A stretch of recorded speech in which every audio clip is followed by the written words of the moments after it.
Hello friends, this week's contemplative video is on one of the fruits of the contemplative life which I had not discussed in earlier videos. And that fruit, or charism as it would be known in Christianity, would be the recollection of previous lifetimes.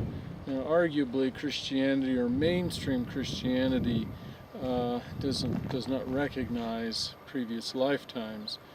Nonetheless, mystical forms of Christianity have referred to previous lifetimes, and in fact, early schools of Christianity and Jewish schools at about the same time period, let's say about 2,000 years ago, did have some dialogue on previous lifetimes, or reincarnation as it's also called.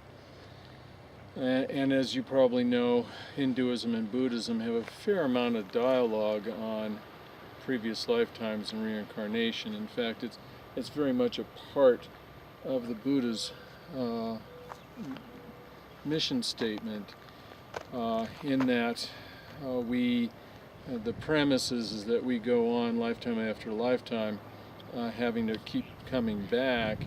And what's central both in Hinduism and Buddhism is this idea that if one becomes spiritually enlightened, then one need not have to come back to another lifetime.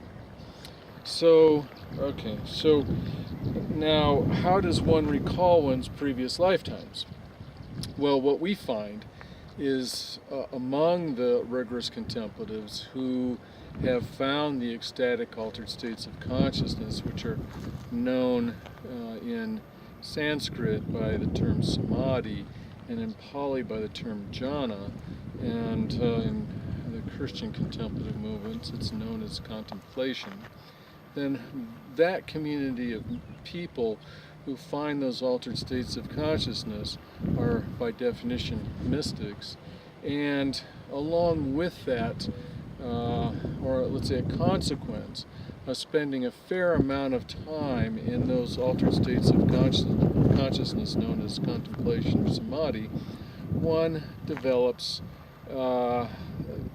intuitive and revelatory insight, which is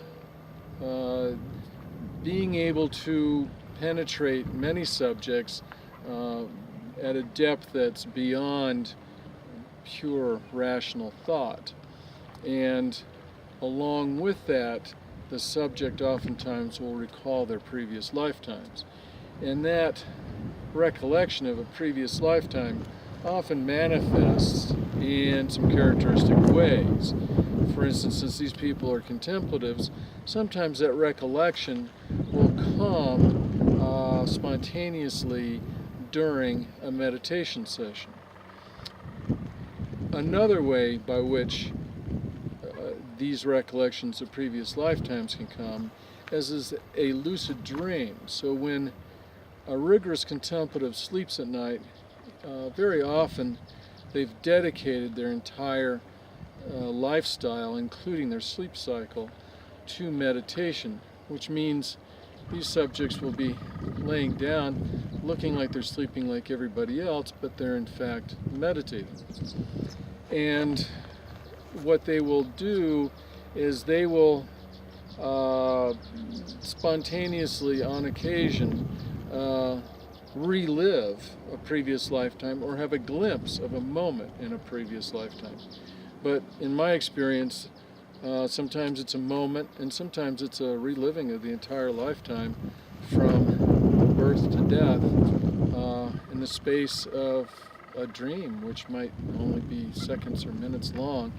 And that, of course, can be hard to understand. But the passage of time in the non-physical dimensions is not the same as the passage of time in the physical universe. So, for instance, I have experienced reliving an entire lifetime from birth to death, and during a lucid dream, if you want to use that term, or I would call it an out-of-body experience.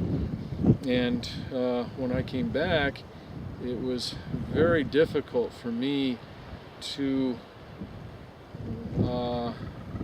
grasp my place in the physical universe and time, because this lifetime suddenly became just a dream, just another one of many dreams.